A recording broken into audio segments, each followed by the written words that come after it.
the 100th podcast of Deer Talk Now on the new platform. 100th episode. Of the new version, the new... You didn't have your coffee this morning, did you? No, I didn't. Not enough of it. I just had like 3 Diet Cokes. As you guys know, we've probably told you, we've been doing this podcast in one way, shape, or form since 2011. However, when we rebranded it and we started downloading it everywhere, this is the 100th. So thank you, everybody. That's a testament to all your support. We appreciate you liking, subscribing, and sharing all the links to the podcast. David's with me today. So what we did, we thought we'd get everybody involved again, and that's everybody out there. We asked you everywhere. David, where did we ask everybody? We posted on X, formerly Twitter, Facebook, Instagram, all of our social, basically collected questions from all of our fans. Deer and deer hunting. Deer, we call them fans. And we got some good ones, but yeah. So I don't know the questions. These guys harvested. I don't have my glasses, so I can't read them off your table there. So I'm going to do my best to channel my inner Charlie Alsheimer, Leonard Lee Rue, Steve Ditchkoff brain, John Ozoga, everything I've learned over the past 30 years to answer your questions. So I know our forte here has always been about all things deer behavior, biology, research, and that is my geekiness. And it's not, like I said, I extracted that from so many individuals I would never be able to name them all, but the top whitetail minds ever in North America. So here we go, David. Give me the first one. We're going to try to get to as many of these as we can. Actually, I want to back up just a little bit. I want to just point out that for this episode, we kind of went back and forth about what to do with it, right? We wanted to potentially just talk about the history of podcasts, which if you think about it, it's kind of interesting because when I was in high school, they were cool. When I was in college, they were non-existent, and now they're like the coolest thing in the world, which in my mind is giving me quite a bit of hope for my generation, their ability to listen to I agree with you, because when we first started doing them, everybody's like, this is stupid. Why are you doing that? No one's going to listen for an hour. Right. And it's like, it's not necessarily to listen for an hour. We split them up. We make shorts out of them. Yep. There's all sorts of stuff you can do with them to present that information. But ultimately, what we decided to do is, again, like you pointed out, we decided to ask questions to all of our fans, mainly to just kind of bring it back, have some fun, where did this brand start from? It started from the Stump Sitters. Yep. It's all about whitetail biology, studying them, how to hunt them, deer and deer hunting. That's, when I started, I always thought that was a strange name until I understood what the magazine was about. So, So one of the first questions that I actually got for you came from a while ago, and I actually remember interacting with this guy on Instagram. Quick little preface. We went on a hunt this past fall with Leigh McNasty. He, otherwise known as, Leigh McNasty is his handle. Leigh McClendon. McClendon, yep. However you pronounce that's right. That's right. Okay. That's his real name. He is a TikTok, social media superstar. I mean, this guy's got millions, upwards of 10 million followers. His content, I'm going to say, is not necessarily for the outdoorsman, right? It's kind of cat jokes and kid jokes. Yep. He was a teacher, so he's a quirky dude, but he's super cool. And what I like most about him is he's unafraid to show that following, the fact that he loves deer hunting. Which is pretty awesome. He's unapologetic about it. He got so much hate over going out hunting with us and hunting with everybody he's been with since. But he just keeps being him, and I think he's better off for it. Anyways, so when we went on a hunt with him, Ian over here, he went with him to Missouri? That is correct, Missouri. Missouri. And he got himself a nice deer, and when he posted the picture, of course, it stirred up a lot. And I went on there under the DDH profile, and I defended him, congratulated him, and then basically put out there that any of these followers who just want to learn about conservation, who don't want to jump to, you're a murderer, you're this, you're that. No, how about you just, and I think you got to do it this way, is you got to be respectful. You got to present it as, hey, we're an educational source. We're not here to rub a dead animal in your face. That's not what we want to do. So I put that out there, and I remember this guy specifically. His name's Callum Callum Pike replying at the time, and he sent us a message at the time, which we haven't replied to until now. So here's the message. And you got to take into... So my reply is to his message. Yes, so you have to take into account the fact that Callum, I'm assuming, is not a hunter.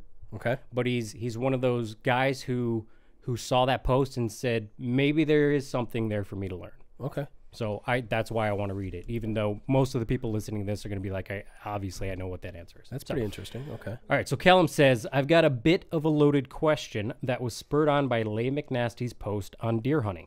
He was hunting in Missouri where the local deer population can quickly grow out of control without human intervention. So has the native human population been hunting deer in the Missouri area ever since their arrival in America? Or was the population introduced somehow? I'm curious how humanity has such an important factor on the deer population in that area. Oh, that's fascinating. That's actually a really good question. Right.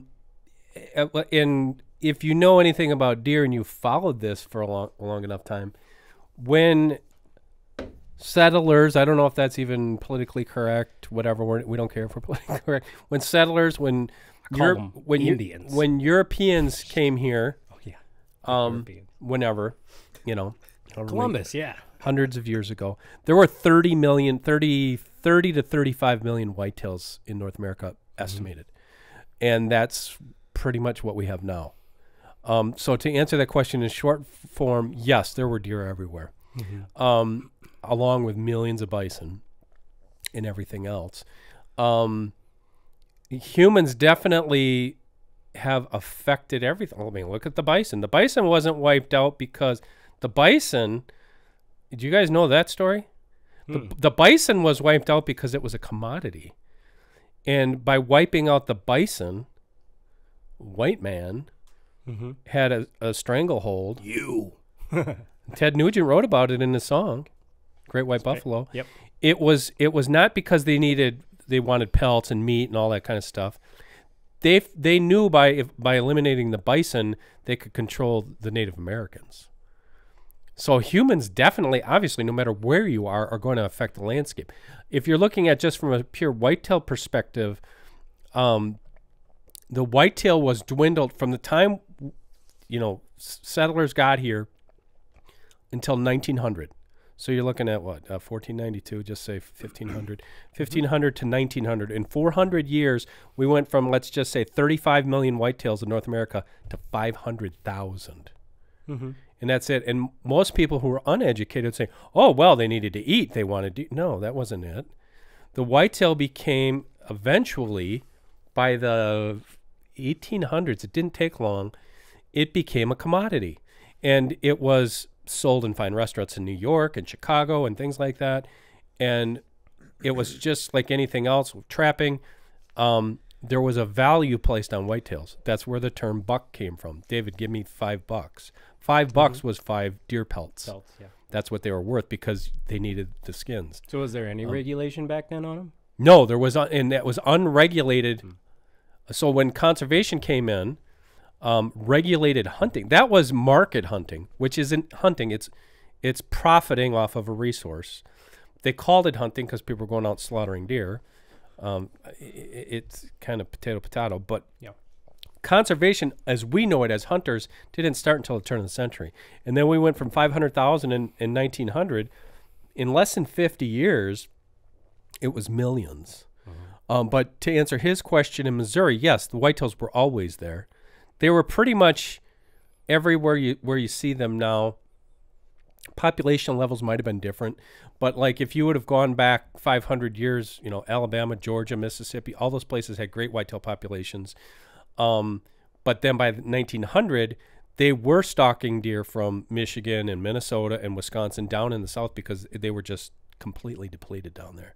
So to answer his question, yes, deer were here. Yes, human intervention has affected it, but probably in different ways than you would think. Most of it is transactional. There was a value. Whenever there's a value to something, humankind is going to take advantage of it in some way, shape, or form. Well, there you go, Callum. I'm going to send this to you, buddy. Thank you very much for asking that. I appreciate the fact that you are showing a willingness to learn there. And yeah, I like it. And I actually got a quick follow-up question. How did the Native Americans not wipe out the buffaloes with the buffalo jump? I mean, they killed them by the hundreds. But you know what's funny about, or I shouldn't say funny, what's ironic about that? Were you there with me when we toured that? Yeah. In Wyoming? Yeah. We look at things in a much more, would you say, linear way of looking at it? Because like when they did those buffalo jumps, it wasn't like, or even when they hunted the bison. Yeah. You see it like you go to Milwaukee Museum and there's a diorama of American Indian and he's on a horseback and he's shooting an arrow. Yeah. We think about it as like he shot that buffalo with 100-pound recurve. What happened was that did happen. Yeah. But it might have taken them 5, 6, 7 days to kill that thing. Mm-hmm. And because they'd get one arrow into it, but they'd have to keep following and following. The buffalo jump, same thing. They had little kids chasing those things off of cliffs, but it wasn't like, hey, David, we're going to go out on Saturday and run 500 buffalo. No, it probably took weeks. So they killed a lot of buffalo. They just didn't do it as frequently as we're able to with our modern day gear. And there's probably dead buffalo laying around for weeks that they're, eating off of because they're like hanging the meat up in trees, like drying it and stuff like that. We often put our own perspective into those things, but if you go back and you think about it, it didn't happen as nice and efficient as you would thought. But how did they not kill them all? Well, number one, there was, you'd have to Google this, there was probably 60 million bison. Number two, the Native American population wasn't that big. And number three, they did only kill what they needed. Yeah. They were very reverent. If you want a history on conservation, go back to the Cree from Canada, and you study that culture. It was religion to them. Yeah. They didn't go run 50 bison off a cliff just to do it. They would do it, but it's like, okay, guess what? We're eating that for the next 6 months or however long it's going to take. Yeah. And there's no way they could have wiped them out. We came with guns and railroad trains and all sorts of other stuff, and it's like, oh, I make money for this, and then boom, it kind of took off from there. But gotcha. Yeah. So, moral of the story, modern day conservation is why we have whitetails still. Why we have everything. Why we have ducks. Why we have geese. Why we have sandhill cranes. Forests. Why we have timber wolves. Why we have forests. Why we have clean water. It's all because of modern day conservation. It's all because of hunters. I mean, the lion's share is because of hunters who, by the way, sidebar, who came out and said, yes, please tax us. Pittman Robertson, please tax us. We will give you money on this box of ammo that I buy because I want to have this for my great-great-great-great-grandchildren. Yeah, and it's one of those taxes, probably, I don't know if it's the only tax, where you actually know where the money is going. Oh, yeah, it's one of the few. I mean, when you go to the bow shop and you buy a pack of arrows for $60, broadheads, yeah, that Pittman Robertson tax is actually going back into conservation efforts. Yep. Meaning, and the other thing too is you find a lot of these public lands that were purchased. Yeah. That now, I mean, we had his name slips in my mind, a guy from Colorado, Dan Gates, a couple weeks ago. Yeah. You have all these antis saying, "Oh, that's public land." Yeah, we paid for it. Yeah. Through those funds, because we want to have more wild spaces. Right. We want to have more wildlife. But yeah, that is one of the very few things that you can actually trace. Right. Yeah, which is awesome. All right, moving on. I got to preface this one too, and I promise everybody listening, after this, I don't know anybody else on this list except for one. I know none of them. So, but this one, I got to ask because she's a friend. She is a retired Dallas-Fort Worth police officer. I met her this past fall at a event. It's called Bucks for Brave. Yep. She had won a hunt, and it was one of the most just rewarding experiences of my life. I know it was for her too, but from just somebody going there to document, it was absolutely amazing. So Rachel DeHoyas of Texas, she says, I used to live in Central Texas, but now I'm in the panhandle of Texas, the Amarillo area. Where I have access to hunt is flat plains with some draws. Any tips for managing whitetails in this type of environment?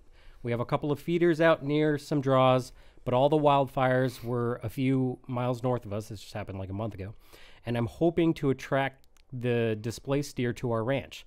I thought about some food plots, but hunting in this type of terrain is new to me. We have a combo of mule deer and whitetails and pronghorns. Mm-hmm. So it's a great spot. What do you say to Rachel? It's awesome spot. I haven't hunted near Amarillo. I've hunted near Abilene and Aspermont and Midland, I think is farther west. But so I'm assuming it's Rachel. Yep. She's got free range property. I'm assuming most landowners in Texas have more than, it's not like us where they own 10. They own hundreds, if not more. Yeah. It's very difficult. And I'm not going to profess to be an expert on Texas. However, I know Bob Zaglin. I know Larry Weishuhn. I know a lot of I follow James Kroll. I know a lot of the guys that manage land down there. It's very difficult. Western Texas, extremely difficult because of the weather, because of the drought conditions. Planting food plots, that's tough. Unless you're, like hill country, maybe it's a little bit different. That's eastern part of the state. I don't think I've ever hunted over a food plot in Texas before. I have. And it's not food plots like we know. They call them green fields. It's a lot of like winter wheat or something like rye, something like that, where they have a bigger thing. If you can do it and get away with precipitation, which is a very, very, I wouldn't do it knowing what I know. It'd be too difficult. If you had irrigation, better. I know what they do in Texas. And you have to supplement with protein. You have to, and that's protein pellets. It's expensive. If you want to draw the deer and keep them there, that's providing nutrition, and that's what I would recommend. Texas gets a bad rap because there's so much corn feeding. And yeah, there's feeding during the season, and there's nothing wrong with that. There's nothing wrong with even supplementing with corn, but you can't do it from a management perspective. Yeah. You can attract deer a little bit, but if you're in an area like that, especially with wildfires, boy, I would really almost hesitate to say to deploy food plots unless you really do your homework. I would talk to locals who have property because it's very difficult. I know John Heaton. He has managed so many properties up there, and he's tried to plant food plots, and he's got all the time in the world. And I shouldn't say all the resources, but a lot of resources. And a lot of times turnip fields are like sandboxes. It's just very difficult. But the other thing, which Bob Zaglin, as anybody who's read Deer and Deer Hunting, Bob Zaglin. He's been our Southern field editor since 94, so 30 years. He does it through native habitat management in South Texas, and that's managing the native shrub species and forb species, and they do a lot of burning. And that burning, what it does is, and it's prescribed burns, which it sounds intimidating if you got somebody, and a lot of people down there know how to do it. A lot of people in the country know how to do it. But if you do that, get a little bit of precipitation, that's better than any food plot you could possibly have. So I would look into that. I would look into enlisting a professional biologist on, tell me what the native landscape is here, because everything in Texas sticks you or stings you or bites you, including the plants. Find out what you have. How can you manage that naturally first through burning, I would say. And then look at, I would say, maybe food plots, possibly if you get enough rain, and then definitely look at protein supplementation. All right. Cool. That wasn't too hard. That wasn't that bad of a question, actually. Hopefully that helps you out, Rachel. Okay, let's get into some whitetail geekery. That is what I believe our real specialty is. Okay. And your specialty, because you're a nerd. I pretend to. Okay. This, I think, came from Instagram. Don't know the guy's name. His handle is The Rock Hunter. Has anyone / entity researched smells or scents released by deer when they feel they are in danger? Yes. Elaborate. No, I don't know the specific research. There was research. Lenny Rue reported on this 40 years ago at least. And I don't know. So whoever's from the state agency that actually did the original research on interdigital glands, that's the gland in between a deer's hoof. there is scent that we all know about. There's interdigital scent that you can buy. Wildlife Research, other companies, they've sold this stuff throughout the years. Basically, it's gross. It's a waxy, cheesy substance that's in between their toes, and that scent has been shown to goes good with crackers. It's gross. It's nasty. I know it smells, which is different than preorbital scent, because preorbital, the stuff in the eyeballs is waxy. It doesn't even smell. I can't smell anything. But anyways, the interdigital scent, they know is individual to each deer, and they know that deer can differentiate each other by that smell, which is flat out amazing. And there has been research with blood trailing dogs, hounds, that when they're on a blood trail, more often than not, they're trailing the scent from the interdigital gland when that hoof hits the ground. So they secrete out of their hooves when that adrenaline, that fear kind of kicks in. Well, that is the premise, is that because that scent is there no matter what. Yeah. But now if there is, say, it's not adrenaline, but whatever your body secrete adhere to, what's secreted in the bloodstream from flight or fright and flight response comes through that interdigital smell, and it can be distinguished as a danger scent from deer to deer. But when you think about it, okay, you watch a dog take off after a track, you watch a deer following another deer's track, and we talk about epithelium, and it only takes one molecule of scent. It's like, I can't wrap my head around that, because you could take that hoof and shove it up to your face or my face. I can't smell anything. I mean, maybe if you squeeze the stuff out of there and smear it on your hand, which is not going to be a lot, it's going to be a little bit, you probably could, because it's probably going to smell like tarsal gland, when you get close to a tarsal gland, it'd probably be maybe not even that similar. But that's what blows my mind, is how another individual animal can actually pick that up off a leaf or the dirt or, running through somewhere else. But to answer his question, yes, there has been research on it. Of course, I would have to go in the archives to pull it out, but we've reported on that in the magazine numerous times over the years. Okay, so follow up. Off the top of your head, can you name all the different glands / areas that a whitetail secretes? I can, but not scent. But the number, okay, there's and what's the scent for? Come on, we got an hour. Okay, there's the forehead scent, which is from right here, and that's what they deposit on licking branches, like the center of their forehead. Yep, right here. There's a gland there. There's something open. Isn't that there? the preorbital gland? Preorbital. Thank you. There's the smart ass. Okay, go. Preorbital is you're gonna get me. There's the tear ducts. Yep. There's the forehead gland. There are the tarsal glands. There's the interdigital glands. Those are the easy ones to name. Now you're gonna get me on the. How many do you think? There's at least 7 or 9. I don't know. There's at least. So they definitely have more than us. I don't even know how many we have. Depends. The ones that we talk about are the easy ones.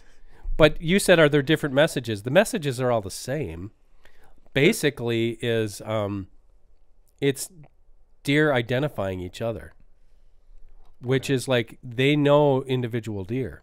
And now let's just say during the rut, another buck comes in and he works at licking branch. So is it kind of like when you're like you can identify like a neighbor's household by its scent. So it's like we're identifying them, which is weird if you think about it. Or like if you wear cologne, or if I wear cologne, and it's like, oh, David wears, I don't know, cologne, Polo, and Ian wears Old Spice. Old Spice for millennials. Ian wears Sex Pen. we wear Axe body spray. Axe body spray. And then it's like, oh, that's David. It's kind of like that, and I hate to use those examples, but it's kind of like that because they can definitely, and it's just like dogs. Dogs smell each other's butts. They know each other. They know that that's Rover, and that's. But like, if they're not familiar with each other, then they know that there was other deer here. There's other deer coming through the area. But yeah, it's that way. Right. But what I can never wrap my head around is the minute amount of scent that it takes for a deer to figure that out is just mind-blowing. It's very small. It's kind of like when you smell a truck stop bathroom when you're still on the road. Yes. It's like, whoa, we're close. You can smell it right now if you go to Iola. But yeah. Yeah. We'll stop at a quick trip in Iowa. Okay, moving on then. Okay. Let's see. I'm just going to pick Good one questions. out of a Good hat. questions. No, I don't like that I one. hope you guys are having fun. No, I don't like that one either. Okay, all right, here we go. Okay. Jaden Duquette. Why do deer in my area, the northern Adirondacks, prefer spruce as a licking branch, especially when the tree has plenty of its own scent, pine scent? Where is he from? The Adirondacks. Adirondacks. Well, however you say that. Adirondacks, in New York. northern New York. I did a speaking engagement up there once in north of Rochester, I think. We should hunt there. I've never been. It's tough. You want to talk about tough hunting? That is tough hunting. I've never hunted it, but I know it's Charlie. Tougher than Pennsylvania? Yeah. Charlie wrote a book about hunting the Adirondacks. But he lived there, right? He lived in Western New York, but it was a drive for him. But that is among the most difficult places to hunt. Why do bucks make licking branches on spruce? Yeah, like why do they prefer that over an oak or? That surprises me. Because now I'm going to assume. Okay, any of you northeastern people, hunters, who are watching this, you're going to have to help me because I am a tree guy, but I'm not super familiar with the species of spruce in the Adirondacks. I'm going to assume it's black spruce. Doesn't really matter. But like there's only a few different types of spruce that you're going to find across the country. Black spruce, blue spruce is more of a Colorado thing that has been proliferated across the country. White spruce, red spruce is a Norway spruce, which is actually introduced. Why would deer do that? I don't know. But my assumption would be that's a predominant species there. And I know in that area of the country, it is conifer city. I mean, it's like going to some places in Canada, that's all you find are conifers. So you're going to have like, I don't know what kinds of pine, probably red pine, white pine, whatever other types of pine, tamarack, which isn't technically a conifer, but it's like a conifer. It actually is the only evergreen that loses its needles. So you can get me off on tangents. It's beautifully yellow in the fall. Just gorgeous. I'm assuming it's predominant, but as far as his comment on, because it has its own scent, that's not why they work licking branches. They work licking branches to deposit scent. Now, if you're in the Midwest or even the Southeast or up here, the predominant species you're going to find on licking branches are oaks and maples and birch and things that have a little bit of stoutness to them, because you do find some on pines. I know you find some up where you hunted. Mostly that would be red pine. White pine they eat the heck out of, because so like a buck normally when he works a licking branches, he likes to chew that, as I'm sure Jaden knows. He'll chew that branch as it's down, and if it's an oak branch or a maple branch, hard maple, that can take a lot of abuse, especially a stem that's thick enough. And that's where they're going to deposit their scent, and it's going to be a scrape for a long time. But on a spruce, the scent, you got to take that out of the equation. They don't care about it. They don't care about it. They're just looking for a place to lay down the scent. Why they do it on spruce, I don't know, but good positioning. I would think it's just the preponderance of the tree species would be my guess. They have nothing else basically to work off of. And you find that with rubs too. They prefer pines. They prefer rosiny type things, but if they don't have it, they're going to rub on fence posts. I mean, they find that in Illinois and Iowa all the time. There's not a lot of trees where they're going to work something. Deer Talk Now is brought to you by GameHide. At GameHide, the philosophy is pretty simple. Design the best products with the best fabrics and features to help you be more successful in the field. While doing this, they strive to keep their pricing moderate to give you the best value in the hunting clothing industry. I wear the Limitic line of clothing to keep those nasty ticks off of me, and I absolutely love it. Check them out at GameHide.com. Okay, so sticking on the subject of licking branches, we do a lot of mock scrape stuff here, and even though I film a whole bunch of it, I'm not always paying attention. What about, whether it's a natural or a mock scrape that you're putting up, what about the branch actually attracts the deer? Like, I know a guy, land management guy, who he does say the bushier the better when it comes to those branches. Is that true? And or what branches should you be grabbing? I think there's truth to that, but I think there's more truth. This is what Charlie taught me, is the licking branch itself has to be stout. It has to be something that is not going to get trashed, because if a deer trashes it, if they chew it, if they break it on a mock scrape, they're going to move on and make a scrape somewhere else. And so the species, that's another thing Charlie taught us, the species is important for your area. So you have to find out what is the preferred species. Charlie, I know they had a lot of beech, they had maple, they had red oak. And this is in the New York area. That was in western New York, Finger Lakes region. Up here, Wisconsin, for us, be red oak, maples, sometimes a hickory, but sometimes that's too stout.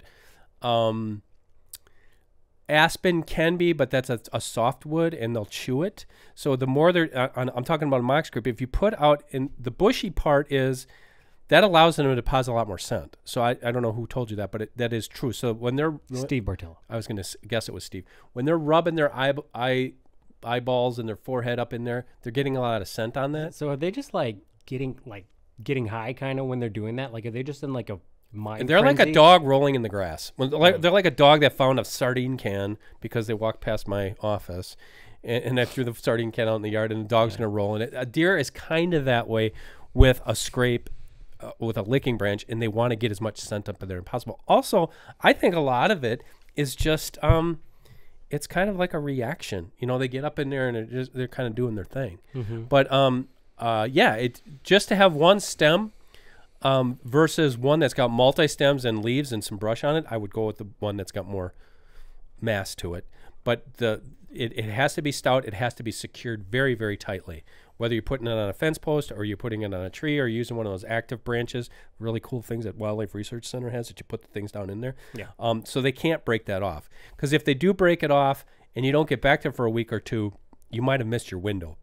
Not to say they're not going to scrape or work a licking branch anywhere near there, but it's that repeatability that you want, where they're going to come through there every day, hopefully, or a deer will, and work it. Gotcha. All right, cool. All right. Moving on. These are some good questions. Yeah, okay, so I got another one here. And we didn't want to get soapboxy with this episode, so we're not going to really talk about disease, specifically CWD, right? Okay. But I do have a question that kind of relates, but not so much. So this came from a guy named Ted from Michigan. Ted from Michigan. Does he live kind of near Jackson? I don't know. But anyways, last name Nugent. Okay, it came from Ted Nugent. So he says, how can deer naturally congregating and eating apples under an apple tree? This really is from Ted, isn't it? Yeah, no, Ted Nugent replied to our thing. Wow. Thank you, sir. Yeah. Thanks, Ted. How can deer naturally congregating and eating apples under an apple tree be scientifically different than eating apples that I put in front of my blind, which is a total Ted thing to say, and it's true. Which is true. It's true. He speaks the truth. Right. I'm not going to hide anything here. You know, Ted is a friend of mine, but I disagree with him on a lot of things. Yeah. This one I do not disagree with him on. Right. There is no separate biology for some guy who's got a overgrown commercial apple orchard where he took the fences down versus somebody who took 5 or 10 gallons of apples and put that in a strategic spot near the tree stand. Right. There isn't none, number one. Number two, now I could go down on some rabbit holes here. If you look at all the regulations on baiting and feeding, all the regulations, and no matter where state, if there's a state that has a ban, what is the number one reason why they have it? I'm going to let you answer that question. CWD spreading. Disease concerns. Disease concerns. Because it's about unnatural concentration of deer. That's what it's couched as. Doing this for 30 years, I could care less. I've got private land. I can plant food plots. I can hunt. I don't need to put out bait. Which, if you really, another point that I know Ted makes is that putting food plots in is baiting. It is baiting. So we could take this many different ways. But I'm saying, like, let's just take that out of, I could care less is what I'm saying. But the fact of the matter remains is I'm calling BS on every state biologist who claims that this prevents this. These are in place to prevent disease. Yeah. That is nonsense. Because if we were really concerned about preventing diseases, you're going to laugh at this. There would be absolutely no way we would be selling birdseed in America. No way. Because there is disease rampant among bird populations because of bird feeders, but because those are skewed towards people who like to sit and sip their coffee, we're not going to worry about that concern. But we're going to worry about chronic wasting disease. I don't think we'd be selling anything from China either. Just saying. Okay. So, but to get back to that point is where was I going with this? I totally threw him off. You did. There's no difference. There's no difference there. And show me, please, anyone, I beseech you, since chronic wasting disease was found east of the Mississippi, I defy you to show me one example of where that disease has spread faster or has spread at all because of feeding. It's nonsense. It's ridiculous. That should not be the case. If you see city sharpshooting programs, what are they doing? They're hunting them over bait. Across the country. Well, we have to control these populations. We have to control them with hunting, too. And let's face it, the guys who are vocal against baiting predominantly are either A, uneducated, and what I mean by that is they don't understand deer densities, or B, they have enough land that, I don't have. You know me, I have 9 acres. But they've got 100, 200. They don't care. Yeah. They would rather have it that you can't bait on your 5 acres. But now go to Pennsylvania and New York and Michigan and Wisconsin and Alabama and Minnesota and Iowa and all these places, I could name a million more states, where we desperately need hunters to control deer populations, but the guy is limited to 10 acres or 15 acres or 20 acres. You're not killing a lot of deer. I don't care how you do it. But there's the two sides. This becomes a polar thing where you've got to take sides.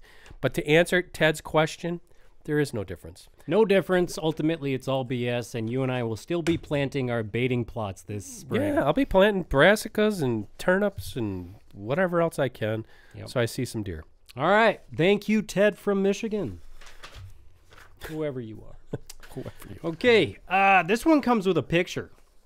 Wait, hold on. I think I printed on the back. Yeah, I did. Okay. Oh, okay. All it says is, what are we seeing here? And I'm going to show, first off, I'm going to show this picture to that camera for anybody. Okay. You can zoom in, and you can take a look at it as well. Okay, don't have my glasses. I see that. Describe what it is for the listeners. It's a buck. It looks. Is that a polished antler right there? Right here on that one side, the one that's sticking up in the air.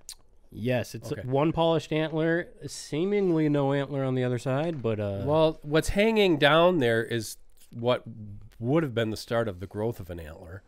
It kind of just looks like one big testicle.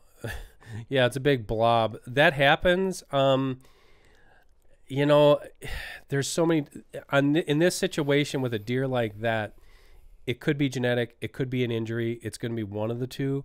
I'm going to assume that it was some type of pedicle injury, so where the base of the antler is, something happened to it, and it grew down. And why you see that big bulb at the end is when that grows, that's living tissue. You did one video with me, right, where you have if you have a velvet antler, say in July or August, you could take your knife and cut that thing right in half. You could grab that and cut it. It's like a finger. It's soft. It's spongy. Yep, and it's all blood. So that kind of will pool down there. In cases like this, normally when you find a deer like that, he'll have busted that off or very quickly. Like when he could bust it, and they could bleed to death too. You see that in cases, especially guys who are having closures. If that deer hits something, that could break off, and the deer could literally bleed to death. But otherwise, it's going to harden just like a normal antler would, and it's just like one big turkey leg on his head? Not at the bottom of it. The bottom of it, a lot of times, they'll be black, and they'll be gross. It'll be like, it won't be completely calcified if it's that thick. Sometimes you see it. You'll see it with like the hole in the horn buck, I think it was. Yeah. Had one of those little weird antlers, and it was a little ball, but it was smaller, and it was hardened underneath there, but it's always going to have that black appearance on there while it's still on the deer's head. But on a case like that, I would say almost 10 times out of 10, that thing's probably going to be broken off by the time that deer, wherever this deer is, it's going to be a month or two into that was hunting season. October 16th that it was taken. So he had it for a while. He had it for a while. Yeah. I'm not saying never, but I've very seldom seen a deer come through that's been quote unquote harvested by a hunter that still had something that's that pronounced. Yeah. But it's a cool example. Lots of weird things with antlers when they start growing and getting injured. There's some mutant deer out there. We like to see them all. Okay, this is probably the hardest question that was submitted by user handle Peak Marty, I want to say. Why did the deer cross the road? Why did the deer cross the road? Why did the deer cross the road? In this situation, it's a buck. Why'd the buck cross the road? Buck crossed the road. I'm not going to go off on my weird rant because you're the only one who's going to get it. He crossed the road to get away from the lunacy of the CWD regulations in his state. I thought he crossed the road just to increase my insurance premium again. Oh, there we go. Personally. Did you ever think about that, though? Like, we've written stories about this. Yeah. And I apologize to anybody who's going to take offense to this, but, you know, because I just prefaced it. People say, well, you know why that is because, you know, the state wants all the deer killed because there's the insurance lobby. And it's like, if you really thought about that for a minute, the insurance lobby would probably want more deer because they could keep raising premiums. Like, let's just pretend that in our state we had. I mean, they still have to pay out though. Like, yes, they do. So. But let's just pretend like the state had the scientifically responsible deer population of, you know, like I said, you give people 30 deer per square mile, and they're gonna think you've killed all the deer. Yeah. But let's just say you got it to 30 or down to 20. Eventually they couldn't keep raising your rates because, you know what I'm saying, if that made any sense. Yeah, I don't know. I mean, that there's a balance there, right? Because an insurance company's biggest profit is always going to be when all they have to do is collect the premium. Then to that I would say, like I said, I don't have a dog in the fight. I would just say, you don't have insurance? I do, but I would just say for anybody who believes that, we've written this story. I don't know. Charlie wrote one back in 95. Yeah. Unless it's the best kept secret, because I know there's how many thousands of people listening to this podcast. You know somebody who works in the insurance industry. You obviously do. You ask them what drives insurance rates. Yeah. It's not like, hey, we want all the deer. There's nobody. I defy somebody. Bring somebody to me and prove me wrong that there's somebody in your state capital lobbying to have all the deer killed because they're from the insurance company. So deer drive insurance rates, young first-time male drivers. Yep. And my wife. Ooh, boy. You better edit that out. Keep it in. You better edit that out. Sarah, I stains. sincerely apologize. I'm just kidding. My wife works here. She knows she's subject to whatever jokes I want to make. Okay, 2 more questions. 2? Dude, I got so many. Okay, give me as many as you can. Okay, well, okay. I'm going to give you 2 from fans, and then I got 1 for you. Okay. Hold on, let me find one more. And if you guys are listening to this, you have more questions, please just write them in the comments because we'll do another one of these. This is a good one. This is fun. Yes, to whatever Dan just said. I have a quick question. It says Tyler Sharp. I believe this is a Facebook message from December. So sorry, Tyler, we're just getting back to you. Wow. But at least we're getting back to you in a really cool way. This past Saturday, so that would have been December, I harvested a yearling, I assume, piebald doe in North Carolina. I just wanted to know what causes a deer to be piebald. Is it due to interbreeding? Do all deer carry this gene? It's a recessive gene. So it would be no different than the rabbits that I raise, the domestic rabbits, or cattle or anything else. It's a recessive gene. Do all deer carry it? No. It's just like any gene that you or I would have. Mm-hmm. So it's in populations. What causes it? It's a mutated gene. So it's kind of like my daughter having blue eyes. Yep. Despite I have obviously a dominant eye gene of being brown. And the reason why I always wear a baseball cap because I'm bald, because my mom's dad carried. And Sarah has hazel eyes. Yeah. So. But that's different. Those are genes. Like a recessive gene is what is something in, like twins, right? Like that's a recessive gene, isn't it? For like humans. I think so. Okay, some of you guys help me with this. this. It's genetics. You know, like, it's genetics.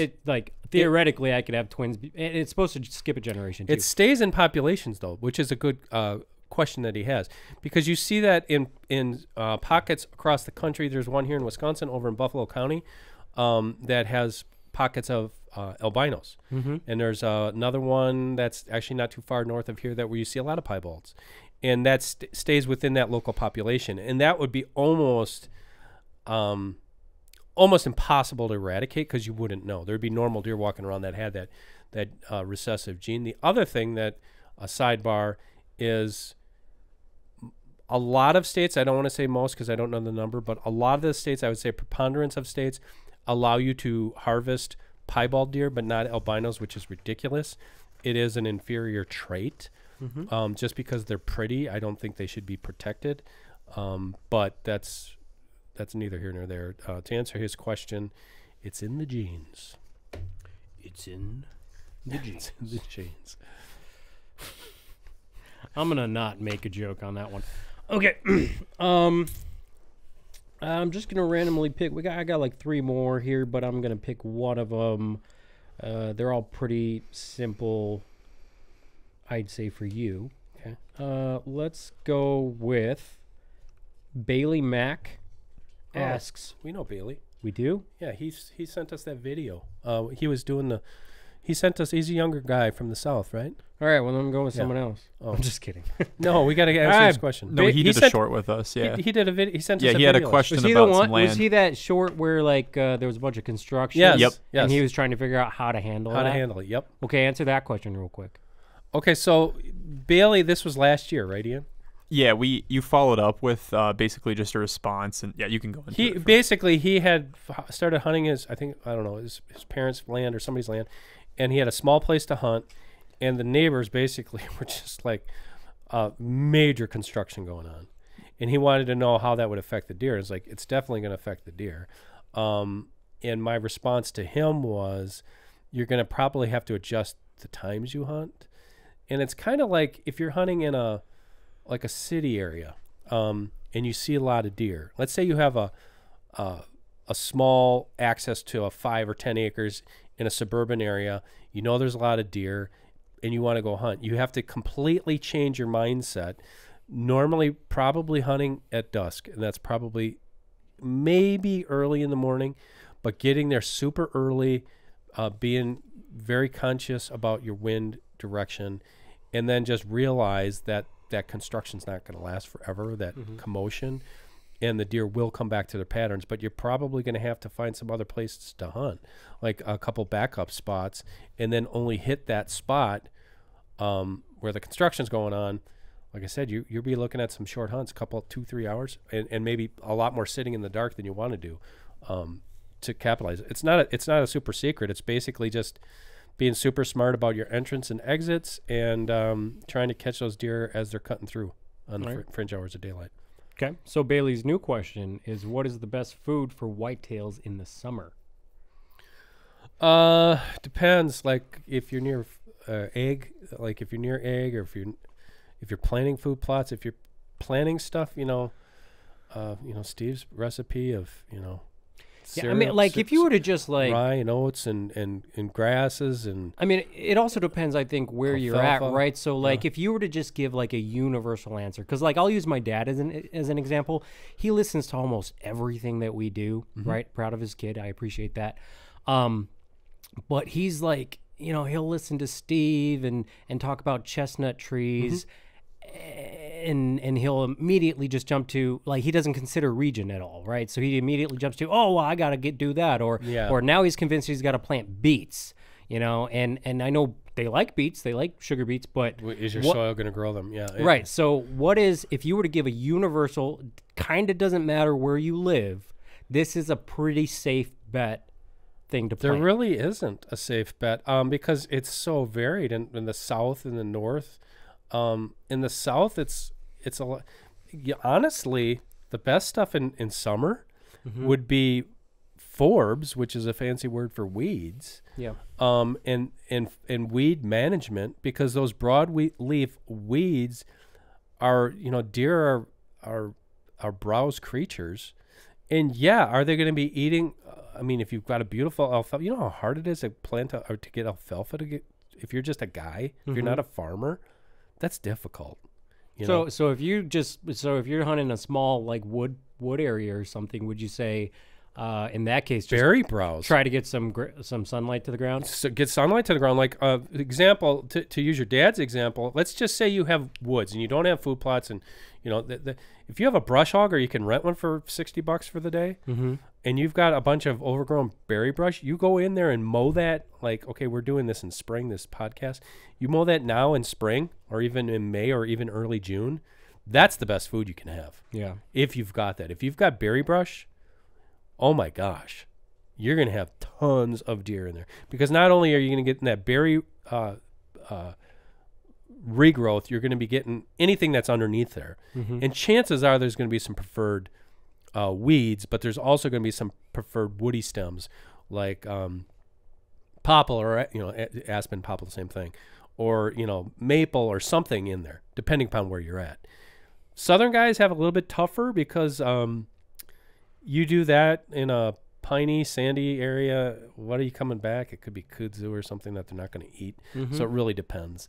But if you can plant something, I would not try to overthink it. I would, and I know this is a deflecting answer, but I would ask somebody in your area, what is a good thing that's going to, because you're wasting a lot of time and energy and money. Yeah. By just grabbing a bag of something that somebody says, hey, this grows great. Well, you took that completely out of context and you planted it at the wrong time. Yeah. And you didn't know your soil situation. You didn't know your pH. If you can plant, I know people don't want to hear this. They want me to tell them, plant this seed. What I'm going to say is find out what your pH is first and amend that soil. Yeah. Well, I mean, I personally can only speak because I'm not even close to as an expert as anybody else who works here. But last year, my experience was that, you know, my father-in-law and our neighbor Rick, we just gained control. Rick bought a field that I had been hunting for 7 years, right? And the farmers had been leasing that field, and they put alfalfa in there. They put clover at one point, winter wheat. Like they mix it up and corn every 4 years.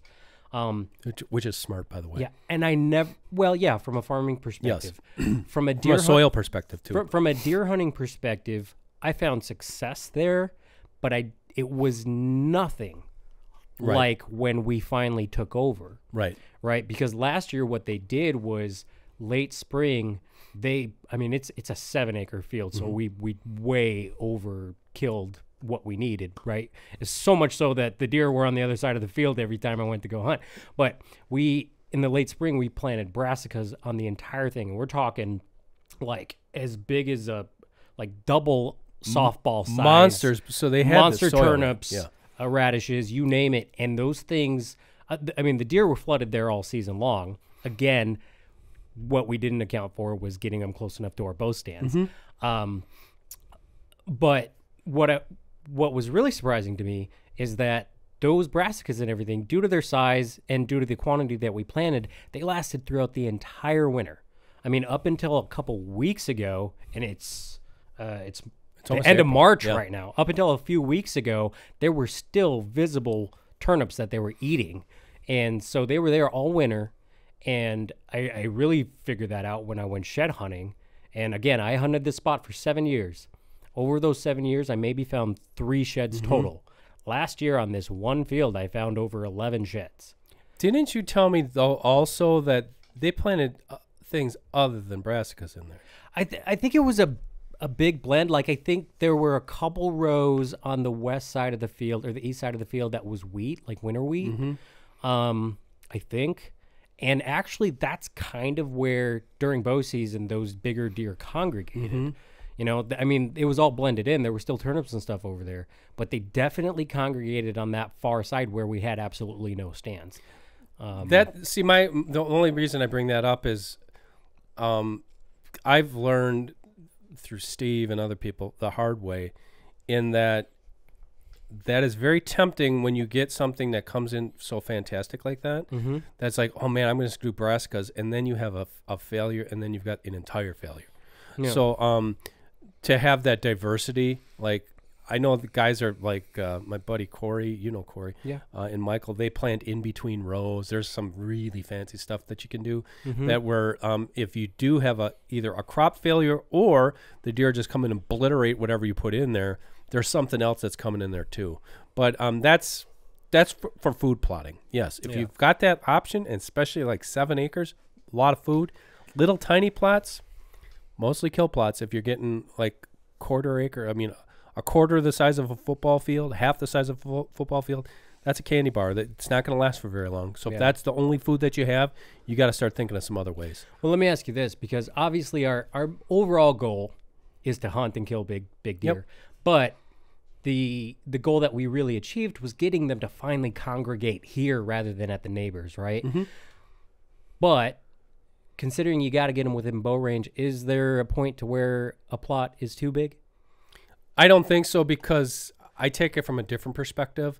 If I had 7 acres of just food, I would not be putting many of my eggs in that basket to hunt that field. I would be basing my hunting strategies in the woods around the field, which is a lot more difficult. You're not going to see as many deer. It's not going to be as fun, but your hunting is going to be more productive. So you want to build a community dining table for them, but you want to hunt the trails that they come on. Once you start doing that, especially if you're hunting bigger deer, it only takes a season or two, and then your law of diminishing returns really starts coming down. They figure the game out pretty quickly. They're still going to use the field, but now they're using it at night. Gotcha. But I would be focusing most of my hunting efforts not on that field edge. It would be, and it's frustrating because you do get the deer to come in there, but like you said, they're 100 yards out and you're bow hunting. Well, and to your credit, the one deer that we killed off of that field, I killed out of a saddle on a trail. Yes. So, and he was coming in off of that. It's a good question. Yeah. Okay.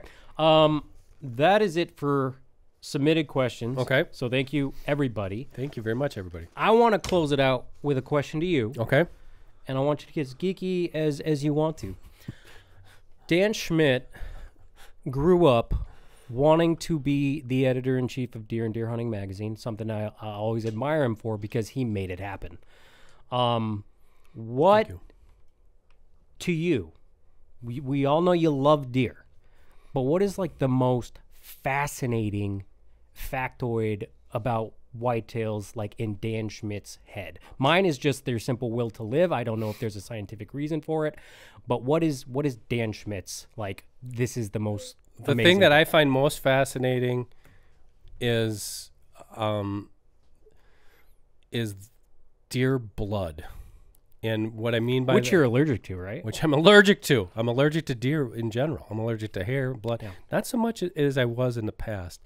As you know, the physiology part of it fascinates me because it's God's creation right there in front of us. And it's not just a deer, but it's all mammals and creatures. But I could go off on, I'm going to go off a little bit. That's fine. The skeleton, how the skeleton's put together, how that scapula is put together, why it's built the way it is. Is it built to allow that deer to run? Yes. Is it built to allow that deer to withstand hard pounding, jarring exercise, whatever? Yes. It's also built, I think, as a shield for its heart and lungs. Because you look at how thick that thing is, that's by design.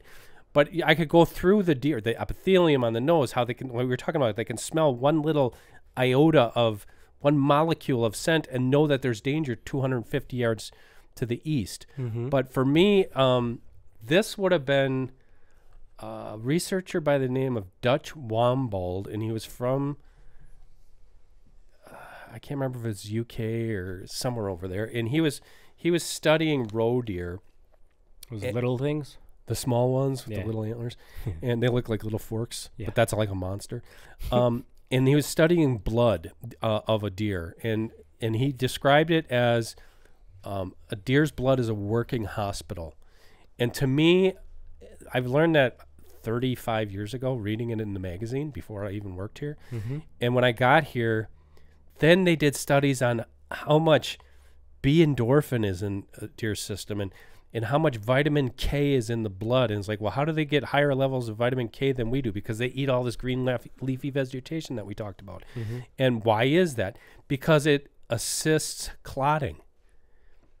Do you ever think about that? You've shot a deer, you've wounded a deer, you didn't recover it, you hit one in the shoulder with a big sever broadhead, and not that we wish that would ever happen, but it happens, and the deer survives it because that blood is just like this super powerful thing that can heal. And then you look at 100 yards into the trail, blood stops. And the deer survives, and it's like, oh, we have pictures of it 4 weeks later, and we shot it during gun season. And that's not because of faulty equipment, it's because that deer is built to survive, and it's all because of the inner workings of a deer. So there is a scientific will to survive. Scientific. And to me, it's scientific and it's God's creation. It's two things combined that I can never learn it all. I can never be lose fascination with how that stuff works. And then the other thing, then it always asks, you know me, I'm always asking questions. And I know I bring this one up a lot. It's like, why is that blood maroon and why is that pink?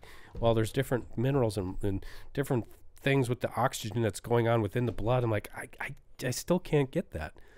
But to me, that's what excites me about the animal.